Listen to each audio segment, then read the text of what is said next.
আসসালামু আলাইকুম ওয়া রাহমাতুল্লাহি ওয়া বারাকাতুহু। আলহামদুলিল্লাহি রাব্বিল আলামিন ওয়াসসালাতু ওয়াসসালামু আলা আশরাফিল আমবিয়া ওয়াল মুরসালিন নবিয়িনা মুহাম্মদ ওয়া আলা আলিহি ওয়া সাহবিহি আজমাইন। রাব্বি ইশরাহ লি সাদরি ওয়া ইয়াসসির লি আমরি ওয়াহলুল উকদাতাম মিন লিসানি ইয়াফকাহু কাওলি। আলহামদুলিল্লাহ। তো আমরা সূরা কাহফের 1 নম্বর আয়াতেই আছি। ইনশাআল্লাহ আজকে আমরা এটার শেষ প্রান্তে চলে আসব। তো আজকে সেশন শুরু করব গত ক্লাস যেখান থেকে আমরা শেষ করেছিলাম কিতাব শব্দের উপরে আমরা আলোচনা করছিলাম। তো কিতাব শব্দের বেসিক অর্থ আমরা যেটা বুঝি এটা ছিল একটা বই, আমরা সাধারণত বলি যা লেখা হয়েছে এরকম একটা মাফুল বিহি এই ধরনের কিছু একটা ইমপ্রেশন এটার মধ্যে আছে যেটা লিখিত অবস্থায় আছে, অর্থাৎ এই ধরনের একটা জেনারেল অর্থ আমরা বুঝি। তো কোরআন মজিদে কিতাব শব্দটা বা কাতাবা শব্দটা বিভিন্নভাবে ব্যবহার হয়েছে, সেটা আপনি যদি বিভিন্ন আয়াতে দেখবেন। তো আমরা সেটার থেকে কুইকলি একটা সামারি করব এখানে। যেমন কোনো কিছু আপনার উপরে বিধিবদ্ধ বা অবশ্য করণীয় নির্ধারণ করা হয়েছে, এই ধরনের মানে ফরজ করা হয়েছে, এই বিষয়ের ক্ষেত্রে কাতাবা শব্দটা ব্যবহার হয়। যেমন এখন আমাদের রমাদান মাসে সিয়াম পালন করছি, কুতিবা আলাইকুমুস সিয়াম। কুতিবা শব্দটা কাতাবা শব্দের সাথেই রিলেটেড, যে তোমাদের উপর সিয়ামকে বিধিবদ্ধ করা হলো। কুতিবা আলাইকুমুল কিসাসু ফিল কাতল, কিসাসের যে রুলিংস সেটাও কিন্তু একইভাবে বলা হলো। ইন্নাস সালাতা কানাত আলাল মুমিনিনা কিতাবাম মাওকুতা, এইখানেও দেখা যাচ্ছে যে কিতাব শব্দটা ব্যবহার হয়েছে, যে যেখানে সালাতকে অবশ্যই মুমিনদের জন্য পালনীয় বিধান করা হয়েছে।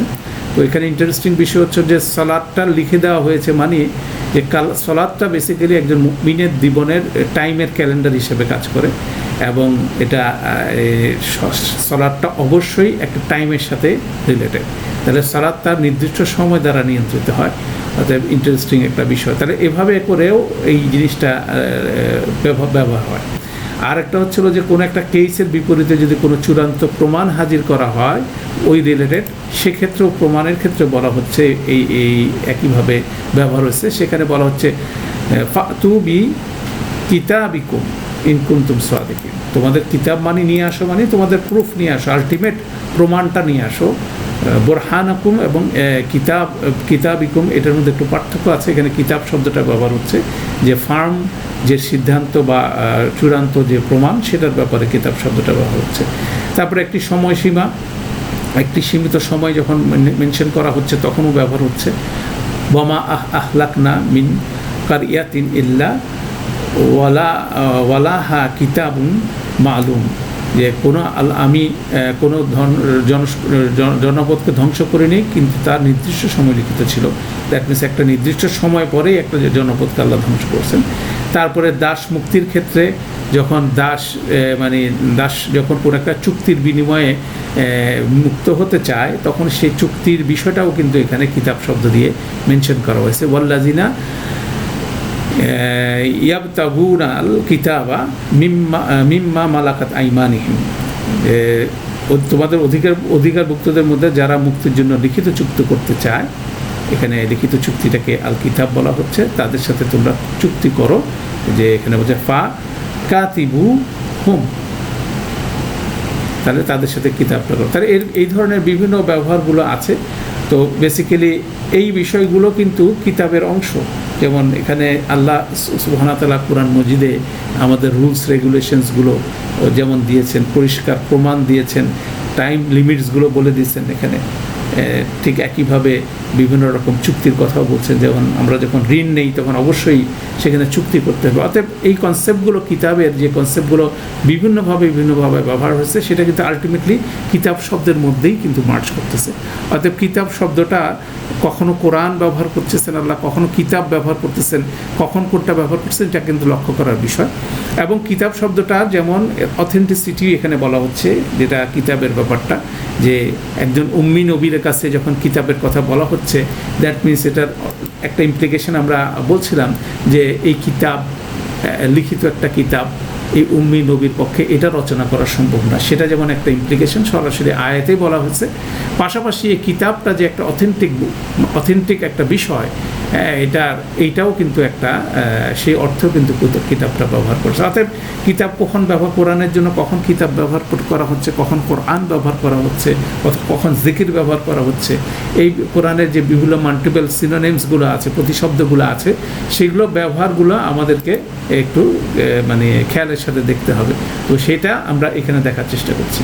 তো এখন আজকে আমাদের আলোচনার মূল বিষয় হচ্ছিল, আমরা প্রথমে শুরু করি, এখানে সিকোয়েন্সের কথা আমরা বলছিলাম। গ্রামার শেখাটা জরুরি সবার জন্যই আমরা একজন প্রশ্ন করছিলেন যে আমরা অনুবাদ থেকে কতটুকু করতে পারি। সেখানে অনুবাদটা শুরুর বিষয়, কিন্তু অনুবাদটা অনেক ডিফিকাল্ট বিষয়। যদি কোরআনের ডিপার মিনিং এবং এটার এক্সপ্রেশন বোঝার চেষ্টা করি, তাহলে সেক্ষেত্রে অনুবাদটা কোনোভাবেই আলটিমেট সলিউশন না। এটা স্টার্ট হতে পারে, তারপরে আমাদেরকে বেসিক্যালি অরিজিনাল অ্যারাবিকেই বুঝতে হবে, তখনই অ্যারাবিক গ্রামারের ইনস্ট্রুমেন্টগুলো আমাদের জানতে হবে। যেমন এখানে আমরা প্রথম যেটা দেখি, আলহামদুলিল্লাহিল্লাযী আনজালা আলা আবদিহিল কিতাবা ওয়ালাম ইয়াজাল্লাহু ইওয়াজা কাইয়্যিমান। এই এতটুকু পর্যন্ত আমরা যদি কনসিডার করি বিষয়টা, 1 নম্বর আয়াতের পরে আমরা 2 নম্বর আয়াত শুরু হয়েছে কাইয়্যিমান শব্দ দিয়ে, এবং কাইয়্যিমান শব্দটা নসব ফর্মে আছে।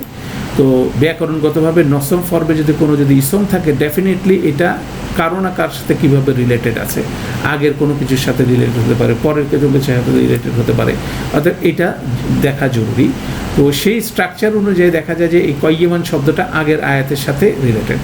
তো এখানে এটাকে যদি আমরা এটা হচ্ছে একটা সিকোয়েন্স আমরা বলি, কতগুলো নিয়ম আছে যে বাক্যের যে সব বাক্যের মধ্যে শব্দ এবং বাক্যাংশগুলো যেভাবে সিকোয়েন্স থাকবে, যেমন একটা জুমলা ফেলিয়া যদি থাকে, প্রথমে ফেল থাকবে, তারপরে ফাইল থাকবে, মানে তারপর কর্তা থাকবে, তারপর ছিল ডিটেলস থাকবে, কর্মগুলো থাকবে, তারপরে মোতায়েল্লিক রিলেটেড টু ফেল ইস্যুগুলো থাকবে।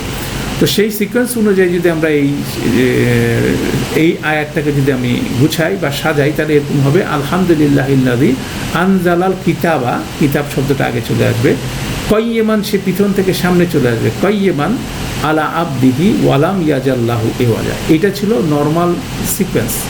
এখন সেই সিকোয়েন্সটা ব্রেক করে এটাকে বলা হচ্ছে, যেমন কিতাব শব্দটা পিছনে নিয়ে আসা হয়েছে, আলাল আবদিহিকে আগে, সেই জন্য আগে নেওয়া হয়েছে, আর কাইয়্যিমান শব্দটা বলা যায় এই আয়াত থেকে ছিটকে বেরিয়ে আয়াতের বাইরে চলে গেছে। তাহলে দেখা যাচ্ছে এখানে সিকোয়েন্সিংয়ের অনেকগুলো ডিসঅর্গানাইজেশন হয়ে গেছে।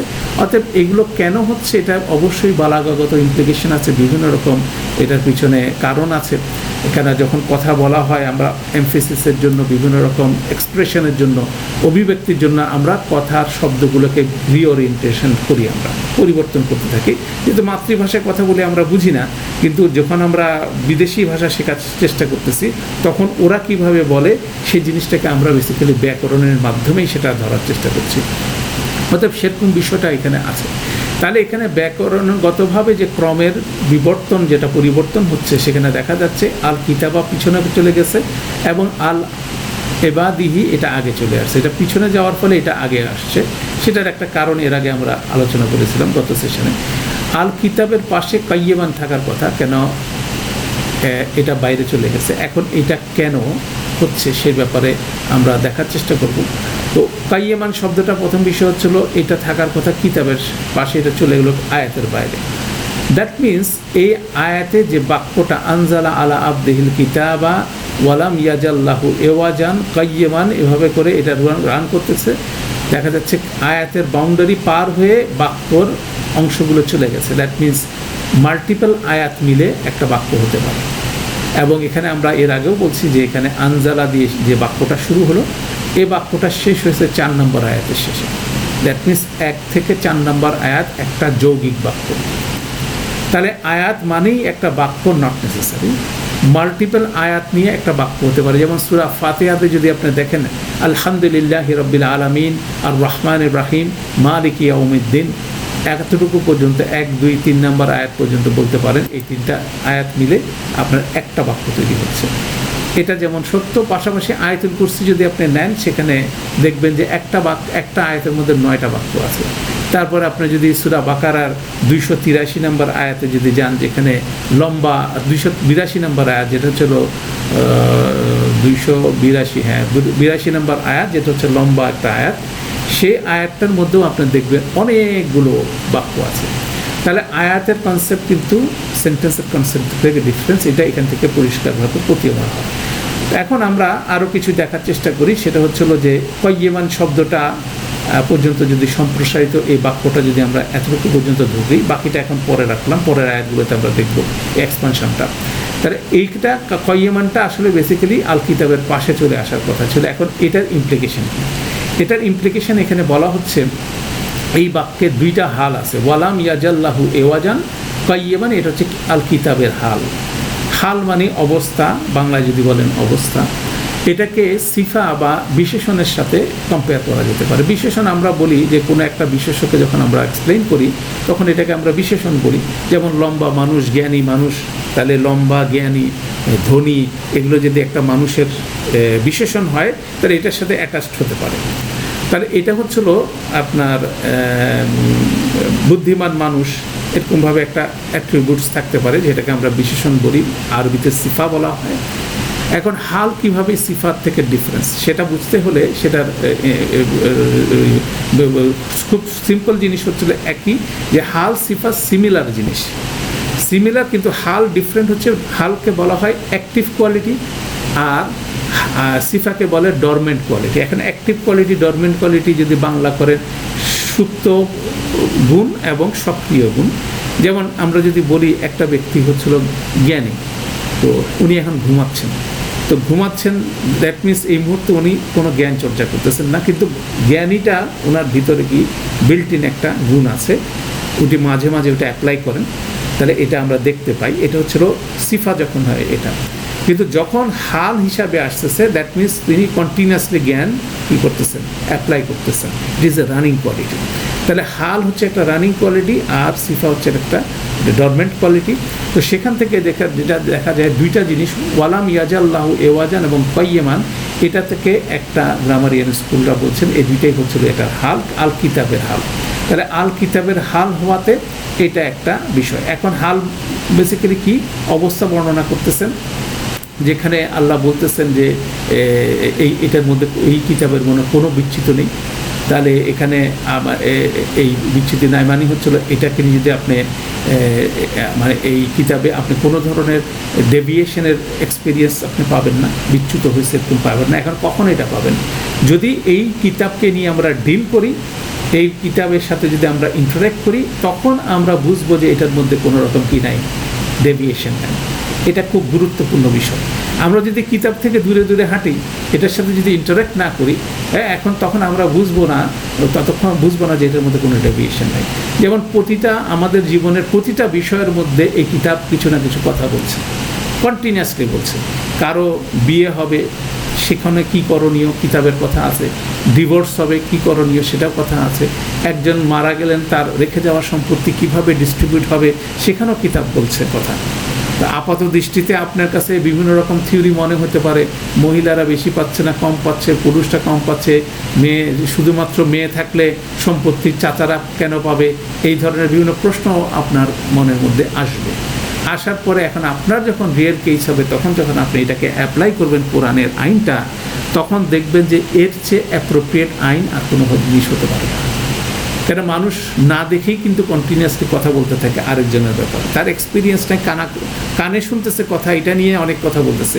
তো যখনই সে এক্সপিরিয়েন্স করতেছে তার রিয়েল লাইফে কিতাব কীভাবে রোল প্লে করে, সে সেখানে দেখবে যে এইটা হচ্ছিল আলটিমেট স্ট্যান্ডার্ড, এটার মধ্যে কোনো ডেভিয়েশন নেই। তাহলে বিষয়টা হচ্ছিল যতক্ষণ পর্যন্ত কিতাবের অভিজ্ঞতা না হচ্ছে, এটার সাথে যদি আমরা ইন্টারেক্ট না করি, আমাদের সলিউশন যদি এটার মাঝখান থেকে না খুঁজি, তাহলে আমরা যদি প্রিকনসিভ ধারণা নিয়ে বসে থাকি যে না কোরআন যেটা বলছে সেটা আমি যেটা চাচ্ছি সেটার বিপরীতে যাচ্ছে, তো সেটা না রেখে যদি উন্মুক্ত মনে মানে ওপেন মাইন্ডলি যদি আমরা এটার সাথে ইন্টারেক্ট করি, তখন আমাদের লজিক্যাল সেন্সই বলে দিবে কোরআন যে সলিউশন দিচ্ছে এটার কোনো বিকল্প নাই, অতএব ইট ইজ এ এক্সপিরিয়েন্স, তাই না? তাহলে এখানে এটা হলো গুরুত্বপূর্ণ, বেসিক্যালি কিতাব সম্বন্ধে এই জিনিসটাই বলা হচ্ছে। তো এই জিনিসটাই হালের মাধ্যমে বলা হচ্ছে। এখন কেন দুইটা হাল এবং দুইটা হালের মধ্যে বেসিক্যালি কয়্যমানটা কেন আগে, ওয়ালাম ইয়াজাল্লাহু এওয়াজান কেন পরে, সেটা সংক্রান্ত যদি মন্তব্য আসেন, দুইটা হাল বলা হচ্ছে বেসিক্যালি দুইটা সক্রিয় অবস্থার কথা বর্ণনা করছে। কেন যখনই এটার সাথে ডিল করা হচ্ছে সাথে সাথে এইটা কী করতেছে, দুইটা দুইটা অ্যাকশানের মধ্যে সেটা ইনভলভ হয়ে যাচ্ছে। বিষয়টা হচ্ছিল আমি যখনই কোরআনকে নিয়ে ডিল করব, সাথে সাথে কোরআন আমার সাথে কন্টিনিউয়াসলি নিরবিচ্ছিন্নভাবে দুইটা অ্যাকশানে আমার সাথে ইনভলভ হয়ে যাচ্ছে। একটা হচ্ছে ওয়ালাম ইয়াজাল্লাহু এওয়াজান, আর একটা হচ্ছে কাইয়েমান। এবং এখানে কাইয়েমান শব্দটা হচ্ছে একটা ইসম, সিঙ্গেল ওয়ার্ড, আর ওয়ালাম ইয়াজাল্লাহু এওয়াজান এটা একটা সেন্টেন্স। তো গ্রামারিয়ানদের মতে যেহেতু কাইয়েমান একটা সিঙ্গেল ওয়ার্ড, এটা সিফা যেটার হাল হচ্ছে সেটার পাশে থাকলেই এটা কুইকলি রিলেট করা যায়, সেজন্যই বেসিক্যালি এটাকে পাশে রাখাটাই স্বাভাবিক ক্রম হিসাবে এখানে ধরে নেওয়া হয়েছে। এবং ওয়ালাম ইয়াজাল্লাহু এওয়াজান এটা যেহেতু একটা সেন্টেন্স, তো সেটাকে আলাদা করে রাখা হয়েছে, সেটা একটা অপিনিয়ন এখানে আছে। এবার আসি আমরা ওয়ালাম ইয়াজাল্লাহু এওয়াজান এই বাক্যটা সম্পর্কে গ্রামারিয়ানদের মন্তব্য দেখে। আমরা হাল বলছিলাম, কিন্তু অনেক গ্রামারিয়ান বলতেছেন না, এটা কোনো হাল না, এটা হচ্ছিল জাস্ট ওয়াটা হচ্ছিল একটা আতফ, মানে সংযোজক। এটাকে ট্রান্সলেশন করতে হবে এবং দিয়ে, মানে তাহলে ট্রান্সলেশন দ্বারা হচ্ছিল যিনি নাজেল করেছেন কিতাবটিকে তার এবাদের উপরে, এবং এটাতে তিনি কোনো বক্রতা রাখেননি।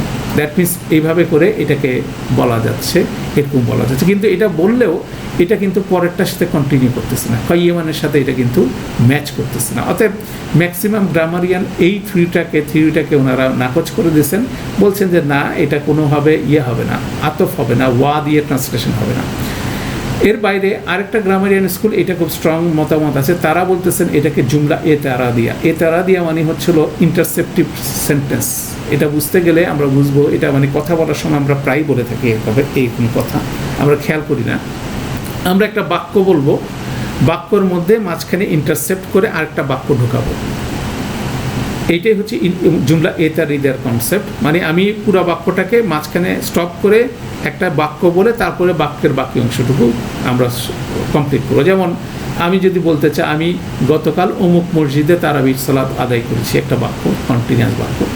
এখন এটাকে আমি এটার ভিতরে আমি জুমলা তারা দিয়ে ঢোকাতে পারি, একটা ইন্টারসেপ্টিভ বাক্য ধরাতে পারি। এটা হচ্ছে এরকম, আমি গতকাল অমুক মসজিদে বলে আমি একটা পজ দিলাম, এবং বিশ্বাস করো অসাধারণ সে তেলাওয়াত, তারপর আবার চলে গেলাম তারাবির সালাত আদায় করছি। তাহলে এই যে এবং বিশ্বাস করো অসাধারণ সে তেলাওয়াত, এই যে কমেন্টসটা আমরা করলাম, এটা হচ্ছে তারা দিয়া, জুমলা তারা দিয়া। তো বেসিক্যালি এই কনসেপ্টটাইকেই বলা হচ্ছে ওয়ালাম ইয়াজাল্লাহু এওয়াজান, এই শব্দটাকেই বলা হচ্ছে এইভাবে যে যখন এটা ইন্টারসেপ্টিভ ওয়ার্ড হিসাবে, সেন্টেন্স হিসাবে আসতেছে, তখন ট্রান্সলেশনটা হতে পারে এভাবে, সকল হামদ আল্লাহর জন্য যিনি বিশেষভাবে তাঁর আবদের উপর কিতাবটি নাজিল করেছেন, কোনোই বক্রতা বা বিচ্যুত নেই এতে, ব্র্যাকেট হচ্ছে আমি তোমাদের বলছি, মানে এটা ইন্টারসেপ্ট দিয়ে তারপরে কাইয়েমানে চলে যাচ্ছে। এটা হচ্ছে একটা শক্তিশালী পাওয়ারফুল একটা এক্সপ্রেশন, যে আপনাকে মূল কনভারসেশনের মাঝখানে একটা ইন্টারসেপ্টিভ ওয়ার্ড সেন্টেন্স ঢুকায় দিচ্ছে। এটা হচ্ছে হলো একটা জুমলা তারিদিয়ার একটা কনসেপ্ট বলা হয়। তাহলে অতএব এই ধরনের ট্রান্সলেশনেরও সুযোগ আছে, যেহেতু এটা ওরাল স্পিচ, এবং ওরাল স্পিচটা খুব পাওয়ারফুল স্পিচ। কেন আল্লাহ সুবহানাহু ওয়া তাআলা এই কিতাবকে রাসূল সাল্লাল্লাহু আলাইহি ওয়াসাল্লামের কাছে লিখিত আকারে নাজিল করেননি। এটা খুব ইন্টারেস্টিং বিষয়, উনি এটা ওরাল ফর্মে নাজিল করেছেন। দ্যাট মিনস যেভাবে এটা রিসাইট করা উচিত জিবরিল আলাইহিস সালাম ঠিক সেভাবে রাসূল সাল্লাল্লাহু আলাইহি ওয়াসাল্লামকে শিখাইছেন, এবং সেটাই ওইভাবেই বেসিক্যালি রাসূল সাল্লাল্লাহু আলাইহি ওয়াসাল্লাম ওনার সাহাবীদের শিখাইছেন, এবং ওরারই এটা ট্রান্সমিটেড হয়েছে। পরবর্তীতে আমাদের বোঝার জন্য, আমাদের সুবিধার্থের জন্য এটা লিখিত আকার, লিখিত ফর্মে আনা হয়েছে, কিন্তু মূল কিন্তু হচ্ছে ওরাল ট্র্যাডিশন এটা। তো লিখিত ফর্মে আসার পরে এই এক্সপ্রেশনগুলোকে কিভাবে ধরা যায়, কিভাবে বোঝা যায়, সেজন্য কিন্তু ব্যাকরণের নিয়মগুলো সেই সময় থেকে ওনারা গবেষণা করে আমাদের জন্য সেট আপ করে রাখছেন, এবং সেগুলো স্টাডির বিষয়। তো সেটা যদি আমি ছোটোবেলার থেকে পড়তাম, তাহলে এখন যেভাবে সুন্দরভাবে আমরা ইংরেজি বুঝি, ঠিক একইভাবে এই ভাষাটা আমরা বুঝতে পারতাম। It is unfortunate for our generation. তো যাতে এটা পরবর্তী জেনারেশনের জন্য না হয়, সেজন্য আমাদের অবশ্যই চেষ্টা করতে হবে। কেন ভাষা শিখতে হয় সময়ব্যাপী। মানে বাংলা ভাষার যদি যেটা সাহিত্য শিখতে গেলে আমাদের কিন্তু 12 বছর সময় দিতে হয়েছে। ইংরেজিকেও শিখতে গেলে আমাদের 12 বছর সময় দিচ্ছে, একদম ছোটোবেলা থেকে আমরা এটা শিখছি, 12 বছর একটা স্ট্যান্ডার্ড ক্যারিকুলাম আছে। অর্থাৎ আরবি শিখতে গেলে আমাদের কিন্তু একটা স্ট্যান্ডার্ড ক্যারিকুলামে আসতে হবে। আল্লাহ আমাদের জন্য সহজ করুন। তো আমরা যারা আমাদের বয়স পার হয়ে গেছে তাদের জন্য আমরা একটা ক্যারিকুলাম ফলো করি, আলহামদুলিল্লাহ। এই ক্যারিকুলামের স্টার্ট আপটা আলহামদুলিল্লাহ মানে খুব সহজ। তো এটা আমাদেরকে ইন্সপায়ার করে যাতে করে আমরা এই জিনিসগুলো বুঝতে পারি। এরপরে আসি যে আলোচনাটা, সেটা হচ্ছিল এই সিকোয়েন্সটা আমরা জেনারেল সিকোয়েন্স বললাম, সিকোয়েন্সটা পরিবর্তন করে যেভাবে সাজানো হয়েছে এভাবে সাজানো হলো কেন? আমরা বলছিলাম যে কয়্যমান থাকার কথা আল কিতাবের পাশে, সেটা ছিটকে আয়াতের বাইরে চলে গেল। আলা এবাদিহি আল কিতাবের আগে পরে থাকার কথা ছিল, আগে চলে আসছে। এইটার আলোচনাগুলো আমাদের বোঝা দরকার, কারণ এখানে এক্সপ্রেশনগুলো আছে। তো এই সূরায় একটা থিম বা একটা ধারণা নিয়ে আমরা আলোচনা করছি, সেটা হচ্ছিল বাইরের বিষয়গুলো আগে, বাইরের বিষয়গুলোর আগে ভিতরে যা আছে তা নিয়ে যত্ন নিতে হবে। দ্যাট মিনস আমাকে আগে যদি কুরআন মজিদকে যদি আর মানুষের সামনে উপস্থাপন করতে হয়, তাহলে আগে নিজেকে কি করতে হবে? আল্লাহর আব্দ হতে হবে।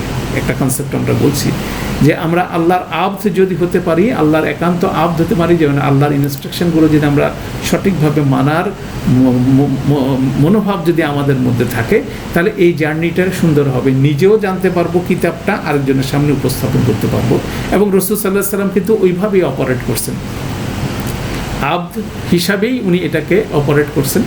অতএব সেভাবে উনি নিজে প্রতিপালন করছেন এবং মানুষের সামনে এটা উপস্থাপন করছেন। সেইটা একটা কনসেপ্ট এখানে বলা হচ্ছে যে ইনার ভার্সেস এক্সটার্নাল, দুইটা কনসেপ্ট। তাহলে রাসূল সাল্লাল্লাহু আলাইহি সাল্লামকে প্রথমে উল্লেখ করা হলো আলা আব্দিহি, তারপরে বলা হলো কিতাব। হ্যাঁ, মানব জাতির কাছে আল কিতাবকে পৌঁছাতে হলে এই কিতাবটা যদি সঠিকভাবে পৌঁছাতে হয়, তাহলে একজনকে সত্যিকার আব্দ হতে হবে, যেটা রাসূল সাল্লাল্লাহু আলাইহি ওয়াসাল্লাম হয়েছিলেন। এবং আমরা যেটা বলছিলাম যে এক ভাই প্রশ্ন করেছিলেন যে এটা হচ্ছে স্পিরিচুয়াল স্ট্যান্ডার্ড হচ্ছিল, উনি হচ্ছিল 1 নম্বর আব্দ। সেজন্য উনি রসুল, আল্লাহ রসুল সাল্লাল্লাহু আলাইহি ওয়াসাল্লাম। এটা রসুল সাল্লাল্লাহু আলাইহি ওয়াসাল্লামের রসুলুল্লাহ, এটা হচ্ছে ওনার অফিসিয়াল টাইটেল। আর স্পিরিচুয়াল টাইটেল হচ্ছে উনি সবচেয়ে হায়েস্ট লেভেলের হচ্ছে আব্দ। তাহলে সেই আব্দ উনি হচ্ছেন, এবং সেই জন্য হায়েস্ট লেভেলের আব্দ বলেই কিন্তু উনি রসুল। সেটা হচ্ছে একটা গুরুত্বপূর্ণ কনসেপ্ট। তাহলে আব্দ হতে হবে, এবং একজন আব্দকে যথাযথ হয়ে কিতাবটা সঠিকভাবে পৌঁছানোর জন্য আল্লাহর সাথে তার সম্পর্কের যত্ন নিতে হবে। আর কিতাবের বিষয়টা হচ্ছিল কিতাবটা প্রাপ্ত হয়ে অন্যের কাছে পৌঁছানোর বিষয়টা। ফলে দেখা যাচ্ছে আল আবটা আগে আসতেছে, কিতাবটা পরে যাচ্ছে। That means internal versus external যে সিকোয়েন্সটা আছে সেটা এখানে মেনটেন করা হচ্ছে, যে আল আবকে আগে আব্দ হতে হবে, তারপর কিতাব নিয়ে ডিল করে সেটা আরেকজনের কাছে পৌঁছাতে হবে। অতএব সেটা হচ্ছিল একটা কনসেপ্ট, সেটা এখানে আলা আবদিহি এবং আল কিতাবের মধ্যে সেটা বিদ্যমান। একইভাবে আরও দুইটা ফ্রেজ হচ্ছে ওয়ালাম ইয়াজাল্লাহু এওয়াজান কয়্যমান আগে চলে আসছে, ওয়ালাম ইয়াজাল্লাহু এওয়াজান এটা আগে আছে, কয়্যমান পিছনে চলে গেছে। এক্ষেত্রে বলা হচ্ছে ওয়ালাম ইয়াজাল্লাহু এওয়াজান, এই ফ্রেজটার মাধ্যমে আল্লাহ সুবহানাহু ওয়া তাআলা বলছেন যে কিতাবের মধ্যে কোনো রকম বিচ্যুতি নাই, কোনো রকম বক্রতা নাই। এটা একটা টাইমলেস স্ট্যান্ডার্ড, এটা ফলো করতেছেন। তাওহীদ এবং ভালো মন্দের যতগুলো প্রিন্সিপাল আছে এটা সর্বকালে সর্বস্থানে একই ছিল, আছে এবং থাকবে। অর্থাৎ কিতাবের মধ্যে কোনো বক্রতা নাই। এই কিতাব, এই স্ট্যান্ডার্ড কিতাবটা আসছে মানুষের মধ্যে বক্রতাটাকে কি ফিক্স আপ করার জন্য। এই কিতাবটা আসছে বক্রতাহীন, এই কিতাবটা মানুষকে আল্লাহ পাঠাচ্ছেন মানুষের মধ্যে যত বক্রতা আছে সেটাকে সোজা করে তাকে স্ট্রেইট আপওয়ার্ড করার জন্য। সেই কথাটা হচ্ছে কয়্যমান। তাহলে কিতাবের দুইটা ফাংশনালিটি আমরা দেখতেছি, দুইটা বিষয় দেখতেছি। একটা হচ্ছে ওয়ালাম ইয়াজাল্লাহু এওয়াজান, এটা হচ্ছে কিতাবের ইন্টারনাল স্ট্রেংথ, ইন্টারনাল বিষয় সেটা। আর কয়্যমান শব্দটা বেসিক্যালি বলা হচ্ছে এই কিতাব, এই বক্রতাহীন কিতাবটা বেসিক্যালি কি করতে যাচ্ছে, সে বেসিক্যালি মানুষকে কয়্যমান করতেছে, স্ট্রেইট আপওয়ার্ড করতেছে, তার মধ্যে থেকে বক্রতাগুলো সবগুলো দূর করে দিচ্ছে। এবং এইটাই হচ্ছে এই দুইটা হালের মধ্যে সম্পর্ক। কিতাবের দুইটা ফাংশনালিটি সে এখানে বর্ণনা করতেছে। একটা ফাংশনালিটি হচ্ছিল সে নিজের থেকেই সে হচ্ছিল, তার মধ্যে কোনো ক্রুকেটনেস নাই, তার মধ্যে কোনো বক্রতা নাই, এবং এইটা নিয়ে যে ডিল করতেছে সে কি হচ্ছে, স্ট্রেইট হয়ে যাচ্ছে, সে সোজা হয়ে যাচ্ছে। অতএব একটা হচ্ছে ইন্টারনাল, ঠিক একইভাবে কয়্যমান হচ্ছে এক্সটার্নাল। তাহলে সেইখানে আমাদের যে কনসেপ্টটা, ইন্টারনালটা আগে থাকবে, এক্সটার্নালটা পরে থাকবে, সেই সিকোয়েন্স অনুযায়ী আমরা দেখতেছি আলা আবদিহি বনাম আল কিতাব যেভাবে আছে ঠিক একইভাবে ওয়ালাম ইয়াজাল্লাহু এওয়াজান এবং কাইয়ামান একই সিকোয়েন্সে আছেন। এটা একটা বিশ্লেষণ ব্যাকরণবিদরা করেছেন যে কীভাবে এই সিকোয়েন্সটা যে ব্রেক হয়ে এইভাবে আসলো, এটার একটা ওভারভিউ দেওয়া হচ্ছে। এবং কাইয়ামান সম্পর্কে যখন আমরা নেক্সট আয়াতের আলোচনা শুরু করবো ইনশাআল্লাহ আগামীকাল, নেক্সট ডেতে এটা সম্বন্ধে আমরা বুঝবো, তখন এই কনসেপ্টটা আরও বেশি আমাদের কাছে ক্লিয়ার হয়ে যাবে, যেহেতু এই বাক্যটা কন্টিনিউয়াস আগাচ্ছে। এরপর আসেন গুরুত্বপূর্ণ শব্দ হচ্ছিল এওয়াজান, এওয়াজ শব্দটা হচ্ছিল এখানে গুরুত্বপূর্ণ। সেটাকে আমরা দেখি শব্দের বিশ্লেষণটা কীরকম। সেই শব্দের বিশ্লেষণটা যদি আমরা করি, সেখানে হচ্ছিল এটার অর্থ হচ্ছে বাঁকানো, বক্রতা। আমরা বুঝতেছি বাঁকানো, বক্রতা, যেটা কার্ভ হয়ে আছে, বেঁকে আছে। তারপরে আরেকটা কথা বলা হচ্ছে সহানুভূতি। সহানুভূতির ক্ষেত্রে বলা হচ্ছে যখন আপনি কারো দিকে ঝুঁকছেন, হ্যাঁ, এবং আপনি তাদের প্রতি পক্ষপাত দুষ্ট হন, মানে আমরা ইমোশনালি কারো প্রতি মানে ইমোশনালি কারো প্রতি ঝুঁকে যাচ্ছি, ঝুঁকে তার পক্ষ নিচ্ছি, তাহলে আমি দেখা যাচ্ছে যে স্ট্যান্ডার্ড জায়গা থেকে আমি কী হচ্ছে ডেভিয়েটেড হয়ে যাচ্ছি। কনসেপ্ট হচ্ছে এমন কিছুতে বক্রতা যা মূলত সোজা ছিল। That means originally it was straight, কিন্তু এটার মধ্যে কি আসছে, ক্রুকেটনেস আসছে, এর মধ্যে বক্রতা আসছে, কিন্তু অরিজিনালি এটা কিন্তু স্ট্রেট ছিল। যেমন সূরা কাহাফের পরবর্তীতে আমরা মুসা আলাইহিসসালামের এবং খিজির আলাইহিসসালামের যে বর্ণনা, সেখানে আমরা দেখব যে একটা প্রাচীর, একটা ওয়াল বেঁকে গেছে, সেটাকে ওনারা সোজা করেছিলেন, কিন্তু অরিজিনালি এটা কিন্তু সোজা ছিল। তাহলে এরকম একটা বিষয়, তাহলে দেখা যাচ্ছে তীর, বর্ষা, প্রাচীর যখন বাঁকা হয়, কিন্তু অরিজিনাল এগুলো সব স্ট্রেট কনসেপ্ট, তীরটাকে সোজা থাকতে হবে। তীর কোনো অবস্থাতে বাঁকা তীর বানানো হয় না, সোজা তীর বানানো হয়। বর্ষা সবসময় সোজা বর্ষা বানানো হয়, প্রাচীর সবসময় স্ট্রেট বানানো হয়, বাঁকা করে প্রাচীর বানানো হয়। এগুলো যখন বাঁকা হয়ে যায় তখন এই আওয়াজ শব্দটা এখানে আছে।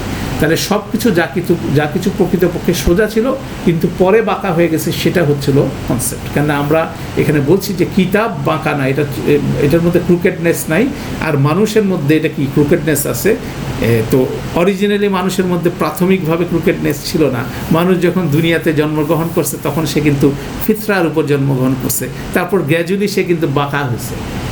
আর কিতাবের এই বক্রতাহীনতা, মানুষের মধ্যে যে বক্রতা তৈরি হতেছে সেটাকে কি করবে, স্ট্রেট করবে। This is basically mechanism. অর্থাৎ এটাই বোঝার চেষ্টা করতেছে আমরা এওয়াজান শব্দটার মাধ্যমে। পাশাপাশি আরেকটা সুন্দর এক্সাম্পল আছে এওয়াজান শব্দের মধ্যে, সেটা হচ্ছে এমন এক মহিলা যিনি তার বাচ্চাকে স্নেহ ভালোবাসার সাথে দুধ খাওয়ানোর জন্য সামনের দিকে ঝুঁকে যাচ্ছেন। তাহলে এখানে দেখা যাচ্ছে যে বাচ্চার প্রতি ভালোবেসে, বাচ্চার কনভিনিয়েন্টের জন্য মা সামনের দিকে ঝুঁকে বাচ্চাকে কি খাওয়াচ্ছেন, দুধ খাওয়াচ্ছেন। অতএব তার প্রতি ভালোবেসে উনি কী করতেছেন, এই ঝুঁকে যাওয়ার বিষয়টা, এটার অর্থটা নর্মালি উনি ঝুঁকে থাকেন না, উনি স্ট্রেট বসে থাকেন, ঝুঁকে যাচ্ছেন ওনার ভালোবাসার কারণে। সেটা একটা অবশ্যই এওয়াজ শব্দটা ওখানে ব্যবহার হচ্ছে। তাহলে যে কোনো জিনিস যা তার আকার থেকে পরিবর্তিত হয়ে বেঁকে যাচ্ছে, যা সোজা থাকা হচ্ছে বিপরীত ধারণা। দ্যাট মিনস অরিজিনালি সে ছিল স্ট্রেট, কিন্তু সে বেঁকে যাচ্ছে। তো এখানে বলা হচ্ছে আপনি সঠিক সংজ্ঞা এবং মতামত থেকে যখন বিচ্যুত হন, তখন এটাকে রূপকভাবে ব্যবহার হচ্ছে। যেমন ধরেন আমরা যেটা করা উচিত সেটা যখন না করছি, সেটাকে কিন্তু এওয়াজ শব্দটা সেখানে আসছে। এরপর এই শব্দটাকে আরও সুন্দরভাবে বোঝার জন্য আমরা একটা হাদিসের রেফারেন্সে আসি। এই হাদিসটা খুব সুন্দর হাদিস। এটা যদিও আপনি দেখবেন যে ক্রয় বিক্রয় সংক্রান্ত এই হেডিংয়ে এই হাদিসটা বুখারীর মধ্যে ইসলামিক ফাউন্ডেশন এটা লিপিবদ্ধ করা আছে, কিন্তু এর কন্টেন্টটা খুব শক্তিশালী, এটা অন্য জিনিস দেখায়। ঠিক আছে, যদিও ক্রয় বিক্রয় সম্বন্ধে একটা কথা এখানে বলা আছে। এই হাদিসটার বিষয়টা হচ্ছে এভাবে যে রাসূল সাল্লাল্লাহু আলাইহি ওয়াসাল্লাম একজন ইহুদি থেকে যিনি রিভার্ট হয়ে মুসলিম হলেন, সেরকম একদম সাহাবীর কাছে একজন জিজ্ঞাসা করলেন যে আপনি আমাদের বলেন যে আপনি আমাদের কাছে তওরাতে বর্ণিত রাসূল সাল্লাল্লাহু আলাইহি ওয়াসাল্লামের গুণাবলী বর্ণনা করুন, মানে তওরাতে রাসূল সাল্লাল্লাহু আলাইহি ওয়াসাল্লাম সম্পর্কে কি বলা আছে সেটা আমাদের কাছে বর্ণনা করুন। তখন সেই সাহাবী যিনি ইহুদি থেকে মুসলিম হয়েছিলেন তিনি বললেন আচ্ছা, আল্লাহর কসম, কোরআনে বর্ণিত তার কিছু গুণাবলী তাওরাতে উল্লেখ করা হয়েছে। তারপর বললেন, সে বর্ণনাটা হচ্ছে এভাবে, হে নবী, আমি আপনাকে সাক্ষী রূপে, সুসংবাদদাতা ও ভয় প্রদর্শনকারী রূপে প্রেরণ করেছি। দেখেন কোরআনের আয়াতের মধ্যে আছে, ইয়া আইয়ুহান নাবিয়্যু ইন্না আরসালনাকা শাহিদান ওয়া মুবাশশিরান ওয়া নাযীরান। হ্যাঁ, এটা কোরআনের আয়াতের সাথে মিলে। এবং উম্মিদের রক্ষক হিসাবে আপনি আমার বান্দা, আমার রসুল। দেখেন ওই কথাটা ভাইয়ের গতকালের প্রশ্নটা চলে আসলো, যে প্রথমে উনি বান্দা বললেন, তারপরে রসুল বললেন। আন্তা আবদি ওয়া রসুলি, দুইটা কিন্তু গুরুত্বপূর্ণ টাইটেল, সেখানে আবদ শব্দটা কিন্তু প্রথমে আসছে, এটা একটা গুরুত্বপূর্ণ বিষয়। তারপরে বলতেছেন আমি আপনার নাম মুতাওয়াক্কিল, যিনি আল্লাহর উপরে ভরসা করেন, সেটা রেখেছি। তিনি মন্দ স্বভাবের নন, কঠোর হৃদয়ের নন, এবং বাজারে চিৎকারকারীও নন। এই জন্য বাজারে চিৎকার করার বিষয় নিয়ে এই হাদিসটা এইভাবে লেবেল করা হয়েছে, কিন্তু আরও শক্তিশালী এক্সপ্রেশন এই হাদিসের মধ্যে আছে। তিনি অন্যায় দ্বারা প্রতিহত করেন না, বরং মাফ করে দেন, ক্ষমা করে দেন। মহান এই বাক্যটাই আমাদের এখানে আলোচ্য বিষয়। মহান আল্লাহ তাআলা তাকে ততদিন মৃত্যু দিবেন না যতক্ষণ না তার দ্বারা বিকৃত মিল্লাতকে ঠিক পথে আনেন।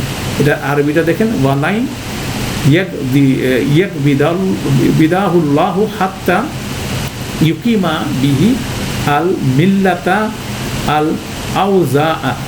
এই আউজ শব্দটা আইন ওয়া জাল থেকে আসছে, সেই জিনিসটাই এই ওয়াজ শব্দের সাথে রিলেটেড। তাহলে বক্রত মিল্লাতকে সঠিক পথে যতক্ষণ পর্যন্ত আনতে না পারবেন ততক্ষণ ওনার মৃত্যু হবে না, অর্থাৎ যতক্ষণ না তারা আরববাসীরা লা ইলাহা ইল্লাল্লাহ এর ঘোষণা দেবে। তারপর বললেন, আর এই কালিমার মাধ্যমে অন্ধ চক্ষু, বধির কর্ণ ও আচ্ছাদিত হৃদয় খুলে যাবে। দ্যাট মিনস এই জাতিকে সোজা করার মাধ্যমে সমস্ত পৃথিবীর অন্যান্য জাতীয় কী হয়ে যাবে, সোজা হয়ে যাবে। তাহলে বেসিক্যালি এরকম একটা কথা এখানে বলা হচ্ছে, সেখানে এ ওয়াজ শব্দটা কিন্তু এইভাবে এখানে ব্যবহার হলো। তাহলে মূলত ইমপ্রেশনটা হচ্ছে এইভাবে, মক্কাতে যারা অধিবাসী ছিলেন তাদের ব্যাপারে এটা বলা হচ্ছে, তাদের অরিজিনালি তারা কিন্তু সোজা ছিল। সোজা মানে হচ্ছিল ইব্রাহিম আলাইহিসসালাম তার পুত্র ইসমাইল আলাইহিসসালামকে সেখানে রেখে গেছিলেন। ইসমাইল আলাইহিসসালামের বংশধররাই তো মক্কার অধিবাসী ছিলেন। তার ইনিশিয়ালি যারা ছিলেন তারা কি তাওহীদের উপর প্রতিষ্ঠিত ছিলেন, তারা সোজা ছিলেন। কিন্তু যুগের প্রভাবে, পরবর্তী সময়ের প্রভাবে তাদের মধ্যে শিরক ঢুকে যায়, এবং তারপরে রাসূল সাল্লাল্লাহু আলাইহি ওয়াসাল্লাম যখন জন্মগ্রহণ করেন সেই সময় বাইতুল্লাহর ভিতরে এবং বাইরে 360টা মূর্তির অবস্থান করছিল। দ্যাট মিনস তারা বক্র হয়ে গেছিল, এবং সেই বক্রতাটাকে বক্রহীন কোরআন মজিদের মাধ্যমে রাসূল সাল্লাল্লাহু আলাইহি ওয়াসাল্লাম কি সোজা করে দিয়েছেন। এই কনসেপ্টটাই দেখেন কি সুন্দরভাবে ইহুদিদের টেক্সটের মধ্যে বলা আছে। আর এই জন্যই আল্লাহ সুবহানাহু ওয়া তাআলা কোরআন মজিদে বলছে, যে আয়াতটা আমরা বারবার আপনাদের সামনে তুলে আনতেছি, সেটা হচ্ছিল আল্লাহ কোরআন মজিদে সূরা বাকারায় বলছে, আল্লাযীনা আতাইনাহুমুল কিতাবা, আমরা যাদেরকে কিতাব দিয়েছি, ইয়ারিফুনাহু কামা ইয়ারিফুনা আবনাহুম, তারা এটিকে চিনে যেভাবে তাদের সন্তানকে চিনে। এই যে হুটাকে বলা হচ্ছে, মুফাসসিরদের মতে এই হু বলতে তিনটা জিনিস বলে তারা। একটা হচ্ছে তারা কোরআনকে এমনভাবে চিনে যেভাবে তাদের সন্তানদেরকে চিনে, তারা রাসূল সাল্লাল্লাহু আলাইহি ওয়াসাল্লামকে যেভাবে চিনে ঠিক যেমন তাদের সন্তানদেরকে চিনে, কাবাকে তারা যেমন সেভাবে চিনে এবং সন্তানকে তারা চিনে। তাহলে এই হাদিসটা সেই জিনিসটাই স্পষ্টভাবে বলতেছে, মক্কার ভিতরের যে অবস্থান, কাবাকে ঘিরে যে কমিউনিটি আছে তাদের সম্বন্ধে এই কমেন্টসটা হচ্ছে। তাহলে সেই কথাটাই বলতেছে। তারপরে এটা বলার পরে তারপরে বলছে, ওয়া ইন ফারিকাম মিনহুম লা ইয়াকতুমুনা আল হাক্কা ওয়া হুম ইয়ালামুন, তাদের মধ্যে একটা ফারিক অংশ এটাকে লুকায়, এই সত্যকে লুকায়, অথচ সেটা তারা জানে। এইগুলো কিন্তু খুব সুন্দর এভিডেন্স, যেগুলো আমরা সাধারণত দেখি না। বুখারীর হাদিসের মধ্যে কিন্তু সেই এভিডেন্সটা আছে। আর অন্যদিকে আমাদের এটা ক্রয় বিক্রয়ের একটা রেফারেন্স হিসাবে বাজারে এসে হট্টগোল করতেন না রাসূল সাল্লাল্লাহু আলাইহি ওয়াসাল্লাম, সেটা রেফারেন্স হিসেবে কিন্তু ঘুরে বেড়াচ্ছে, অথচ এটার মধ্যে আরও পাওয়ারফুল লেসন কিন্তু আছে। তাহলে সেখানে আমরা দেখতেছি যে যখন একটা বক্রতা বলতে এটা কিন্তু বোঝা যাচ্ছে যে বক্রতা বলতে কী বোঝাচ্ছে, কোনটা কোরআন মজিদে নাই, বিন্দুমাত্র নাই। আর কোরআন মসজিদ আসছে সে বক্রতাটা কী করার জন্য, সোজা করার জন্য। অতএব সেই কনসেপ্টটা আমরা বোঝার চেষ্টা করব। তো কনসেপ্টটা হচ্ছে এভাবে যে কোনো কিছু যদি নিখুঁত কোনো জিনিসের সাথে যদি আপনি সম্পৃক্ত হন, তাহলে আমি কি করব, সেটার নিখুঁততা আপনার আমার মধ্যে সঞ্চারিত হবে। এটা হচ্ছে বেসিক কনসেপ্ট। একটা সৎসঙ্গে স্বর্গবাস, অসৎ সঙ্গে সর্বনাশ, আমাদের যে ফ্রেজটা আছে সেরকম, যে আমি যদি ভালো কারোর সাথে উঠা বসা করি আমার মধ্যে ভালো আচরণগুলো কি উদ্ভাসিত হবে, আর মন্দ লোকের সাথে যদি আমি চলি তার মন্দ আচরণগুলো আমি কি করব, আমি নিজের অজান্তে আমার ভিতরে ঢুকে যাবে। তাহলে এই যে মানে বক্রতা ছাড়া কোরআনের সাথে যদি আমরা আসতে পারি, তাহলে অবশ্যই আমাদের মধ্যকার বক্রতাগুলো কী করে যাবে, সরে যাবে। আলহামদুলিল্লাহ। তো আমরা বেশি দীর্ঘায়িত করব না, পরের টপিকটা অনেক লম্বা, তার মাঝখানে আমরা একটা ছোটো টপিক আলাপ করে আজকের ক্লাসটা শেষ করব। কেননা আমরা দেখার চেষ্টা করব ওয়ালাম ইয়াজাল্লাহু এওয়াজান, এই ফ্রেজটা কি, ইম্প্যাক্টটা কি, ইম্প্যাক্টটার একটু আলাদা করে আলোচনা করার বিষয়। তো আমরা দ্বিতীয় আয়াতের শুরু করার সময় ইনশাআল্লাহ এটা আলোচনা করব। তার আগে এখানে একটা সুন্দর নুয়ান্স দেখি আমরা, ব্যাকরণিক একটা ব্যবহার দেখি, এটা গুরুত্বপূর্ণ। যেমন এখানে বলা হচ্ছে ওয়ালাম ইয়াজাল্লাহু এওয়াজান, এই যে লাহু বলতে হুটা বেসিক্যালি আল কিতাবকে রেফার করতেছে, এবং তিনি এর মধ্যে কোনো বক্রতা রাখেননি। এখন বক্রতা রাখেননি এর মধ্যে যদি আমরা বলি, তাহলে এখানে বেসিক্যালি লাহু হওয়ার কথা না, ফিহি হওয়ার কথা। ওয়ালাম ইয়াজাল ফিহি এওয়াজান, কিন্তু এখানে ফিহি না ব্যবহার করে লাহু ব্যবহার করা। তা আপনি বলতে পারেন, অনেক ব্যাকরণের স্টুডেন্টরা বলতে পারেন লাহু মানি ফিহি, নট নেসেসারি। তো এখানে যেহেতু ফিহি অ্যাপ্রোপ্রিয়েটলি আসার কথা, তাহলে ফিহির জায়গায় কেন লাহু আসছে, এটা একটা ইন্টারেস্টিং ট্রানজিশন, সেটা আমরা বোঝার চেষ্টা করি। তেমনি ইবনে আশুর এটাকে বর্ণনা করতেছেন, লাহু এখানে রূপক প্রকাশ করার জন্য ব্যবহার করা হয়েছে। যদি ফিহি ব্যবহার করা হতো তাহলে ইমপ্লিকেশনটা হলো যে এটার ভিতরে কোনো একটা জায়গায় কোনো নাই, কোনো আমরা স্পেসিফিক একটা স্পেসের কথা বলা হচ্ছে, এখানে বক্রতা নাই, ওখানে বক্রতা নাই, এখানে বক্রতা নাই, এখানে বক্রতা নাই, কোনো একটা স্পেসিফিক প্লেসের কথা যদি বলা হয়, তখন ফিহি শব্দটা এখানে অ্যাপ্লিকেবল ওনার মত অনুসারে। কিন্তু এটা সার্বিকভাবে যখন বলা হচ্ছে, এটা রূপকভাবে বলা হচ্ছে যে টোটাল অ্যাজ এ হোল কোরআন মজিদ যে ইমপ্রেশন যে কথা বলা হচ্ছে, সেই জন্য ওটা ফিটার চেয়ে লাটা হচ্ছিল মোস্ট অ্যাপ্রোপ্রিয়েট অ্যাপ্লিকেশন, সেজন্য লাটা সেজন্য ব্যবহার হয়েছে। সেটা হচ্ছে ইবনে আশুর রহমতুল্লাহর অপিনিয়ন হচ্ছে এটা।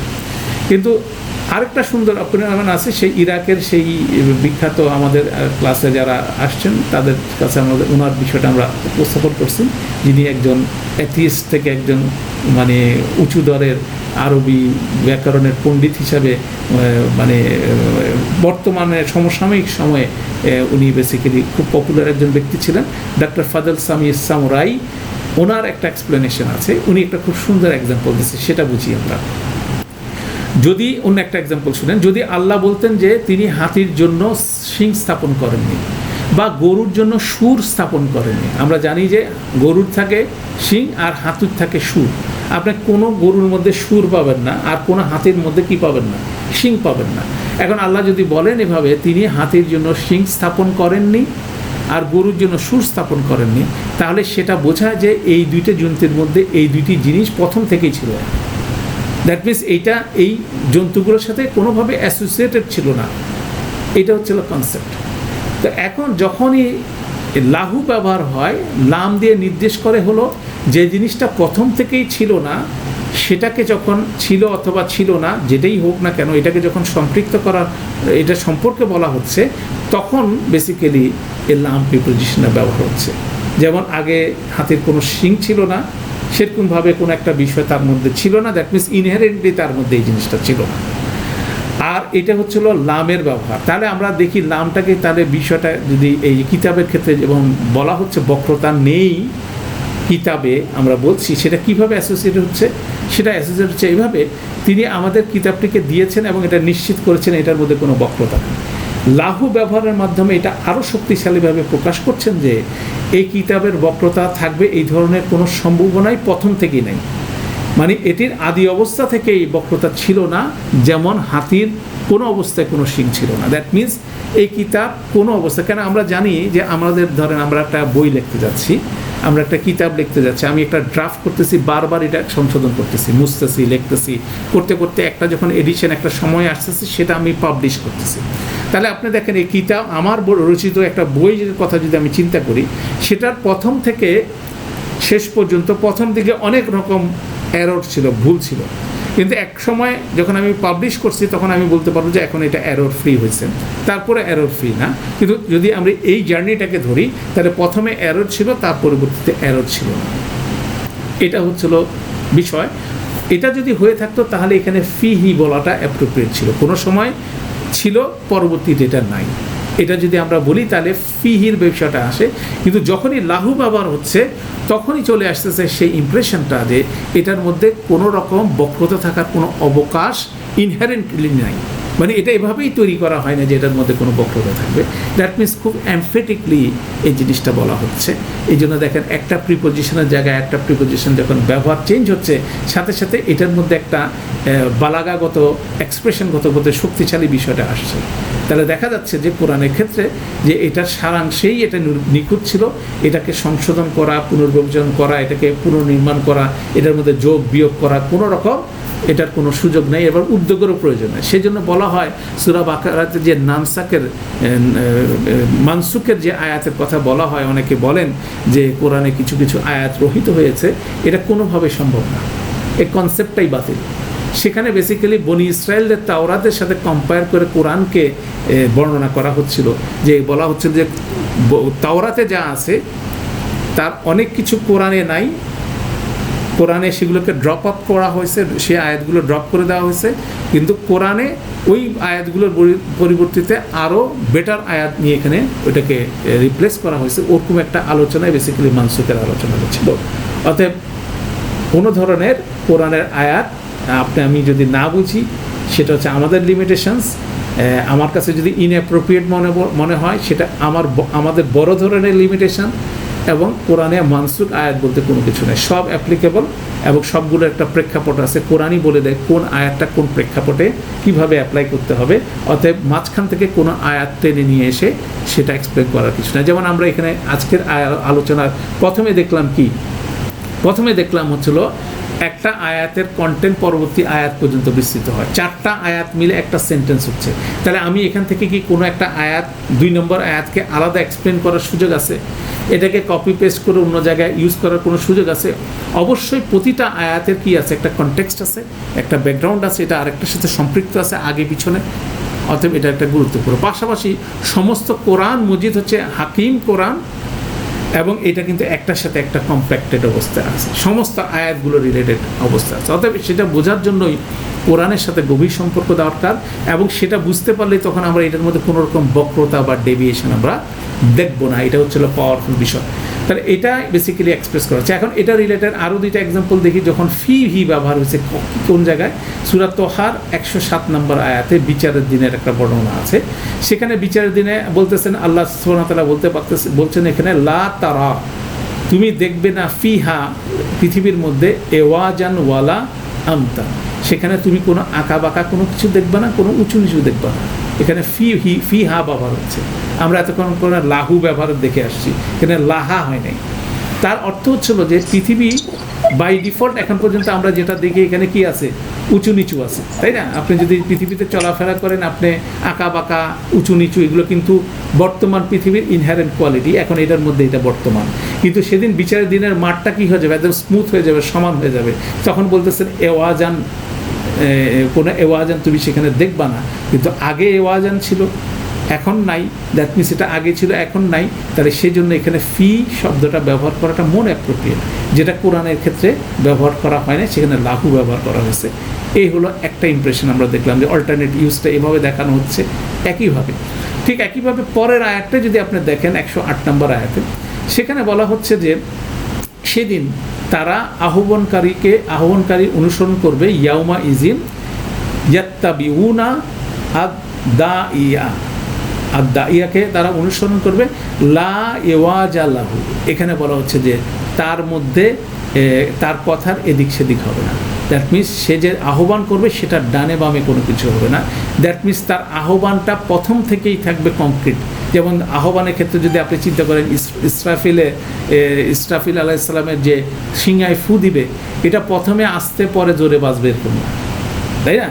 প্রথমে একটু আস্তে তারপরে জোরে এরকম বাজবে না। যেমন আমাদের মাইক্রোফোন টেস্টিং যখন করা হয় 1 2 3 যেমন আমরা টেস্ট করি, তো ওনার ইসরাফিলের যে ব্লোটা একদম প্রথম মুহূর্তে থেকেই এটা যেভাবে বাজার কথা, হ্যাঁ, সেভাবে বাজবে, এটার কোনো রকম ভ্যারিয়েশন হবে না। সেই জন্য হবে না, যেহেতু সেই জন্য দেখেন এখানে লাহু বলা হচ্ছে, যে ইনহেরেন্টলি সেটার মধ্যে কোনো রকম লিমিটেশনস থাকবে না। অর্থাৎ খুব সুন্দরভাবে একটা শব্দের সাথে ইউজটা দেখা যাচ্ছে, এবং এই রিটোরিক্যাল আলংকরিক এক্সপ্রেশনটা খুব পাওয়ারফুল। তো আলহামদুলিল্লাহ, তো আমরা আজকে আর এক্সটেন্ড করব না, কারণ এরপরের আয়াতটা হচ্ছিল কিতাবের মধ্যে এওয়াজ না থাকার বিষয়টার তাৎপর্য। এটা পাওয়ারফুল কনসেপ্ট, কেন এওয়াজ না থাকার বিষয়টা যিনি এটা ক্যারি করতেছে তার উপরে ইম্প্যাক্ট কীভাবে করতেছে। যেমন প্রথম এটাকে ক্যারি করছেন রাসূল সাল্লাল্লাহু আলাইহি সাল্লাম, এবং পরবর্তীতে রাসূল সাল্লাল্লাহু আলাইহি সাল্লামের প্রকৃত অনুসারীরাই এই কিতাবকে ক্যারি করতেছেন, তারা এটা শিখতেছেন এবং এটা মানুষের সামনে ডিসেমিনেট করতেছেন। রাসূল সাল্লাল্লাহু আলাইহি সাল্লামের রিপ্রেজেন্টেটিভ হিসেবে তারা দুনিয়াতে অপারেট করতেছেন। অতএব রাসূল সাল্লাল্লাহু আলাইহি সাল্লামের জীবনে এই জিনিসটার ইম্প্যাক্ট আমাদের দেখতে হবে। দেখেই আমরা সেকেন্ড আয়াতের আলোচনা শুরু করে দেব ইনশাআল্লাহ। নেক্সট সেশনে আমরা এটা করবো, কারণ এটা লম্বা আলোচনা, এখন করতে গেলে সময়টা আমরা ম্যানেজ করতে পারবো না, তো আমাদের মধ্যে স্থিরতা থাকবে না। আমরা নেক্সট টপিক হিসাবে এটা নিচ্ছি এবং ইনশাআল্লাহ নেক্সট সেশনে আমরা এই আলোচনার সাথে সাথে দ্বিতীয় আয়াতের আলোচনা শুরু করব। সুবহানাকা আল্লাহুম্মা ওয়া বিহামদিকা আশহাদু আল্লা ইলাহা ইল্লা আনতা আস্তাগফিরুকা ওয়া আতুবু ইলাইক। আসসালামু আলাইকুম ওয়া রাহমাতুল্লাহি ওয়া বারাকাতুহু।